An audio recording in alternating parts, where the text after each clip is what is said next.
Breaking. Tonight, a career British civil servant has broken their silence. And what they witnessed in classified diplomatic meetings may bring down a prime minister before morning. This is not a rumour. This is not a leak from a political opponent. This is a sworn account from a senior diplomat, decades of service, unblemished record, who walked into a meeting, watched British ministers make secret commitments to the European Union, and decided that what they saw was too serious to stay silent about. Those commitments were not debated in Parliament. They were not disclosed to the public. They were classified, deliberately, at a level designed to keep them out of freedom of information requests and away from parliamentary scrutiny. And tonight, that diplomat's testimony is in the hands of enough Labour MPs that the thing this government has survived every other crisis to avoid is now directly in front of it. A vote of no confidence in Keir Starmer is no longer a threat. It is a process that has already begun. If you want to follow every development of this story as it breaks, subscribe now. We will not miss a moment of what happens next, to understand why this specific revelation has done what every previous crisis could not. You need to understand what Brexit actually represents to the people at the centre of this revolt. Brexit was not a policy preference. It was not the kind of position a skilled politician can quietly reverse while maintaining the public fiction that nothing has changed. It was the largest democratic mandate in British history. 17 million people, from every class, every region, every political tradition, who answered a direct question from their government and expected that answer to be respected.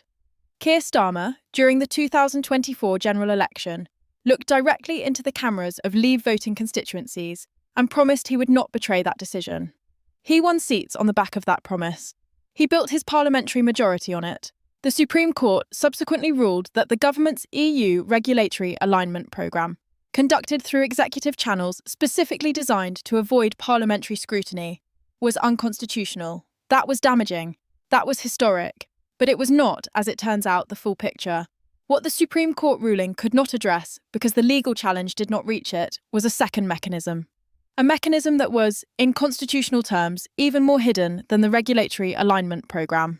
A series of bilateral commitments, made by British ministers in the course of formal diplomatic meetings with European counterparts, commitments recorded in classified meeting minutes as routine technical discussions, but which were in their actual legal effect, binding agreements to adopt specific EU legislative frameworks without any parliamentary process whatsoever. Not through regulation, not through executive action, through classified diplomacy, designed from the outset to be invisible to the British public and undetectable by Parliament. That is what the diplomat witnessed. That is what their conscience would not allow them to stay silent about. And that is what is now sitting in the inboxes of Labour MPs who represent constituencies where Brexit was not just a majority, it was an identity. The threshold for triggering a formal vote of no confidence in the Parliamentary Labour Party leadership requires a specific number of letters submitted to the party chairman. That number has felt, through every previous crisis, like a distant calculation, always approaching, never arriving. Tonight, according to sources tracking the letter count from inside the parliamentary party, it is no longer distant. The arithmetic has shifted. The whips are working the phones. Senior ministers are being deployed in private conversations to make the case that removing Starmer now would hand Nigel Farage the next election. Those arguments have worked before. Tonight they are failing, not because MPs disagree with the logic, but because they no longer believe the premise. They do not believe Starmer can recover, and once that belief is gone, the argument for loyalty collapses with it.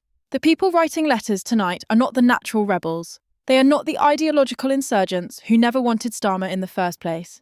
They are the pragmatists, the loyalists who held through the Mandelson scandal, the Bank of England intervention, the Oakshott documents, the council corruption, the constitutional address from the future king.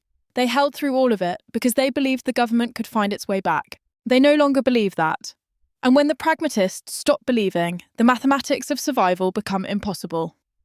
These MPs have been sitting in constituency surgeries for 18 months. They have looked into the faces of people who voted Leave, then voted Labour in 2024, because Starmer told them their decision would be honoured. Those constituents have been watching.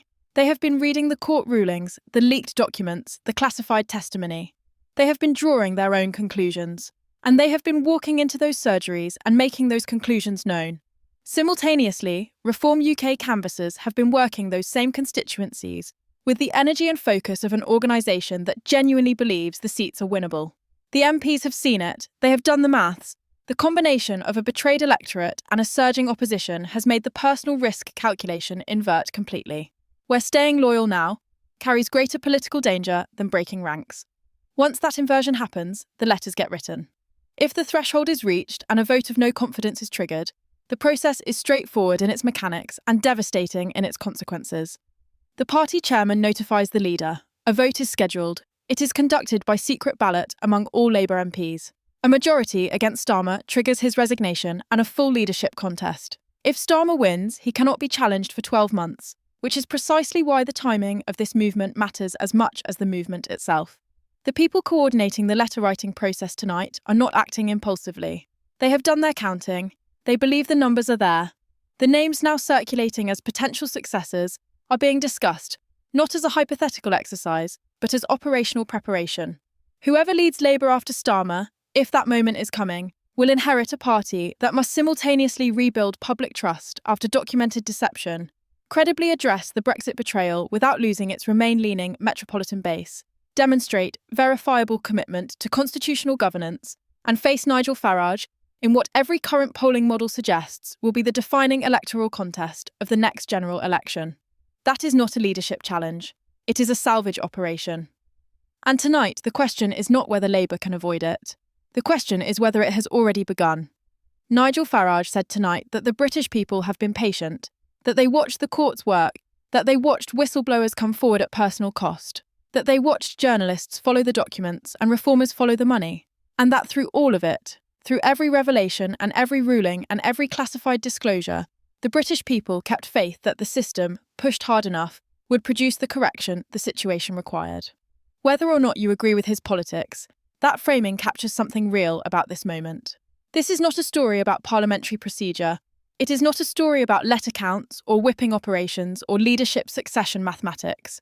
It is a story about what happens when a government treats a democratic mandate as an obstacle to be managed rather than a decision to be honoured, and whether democratic systems, slowly and imperfectly, are capable of correcting that. Tonight, the answer appears to be yes, but the correction is not yet complete.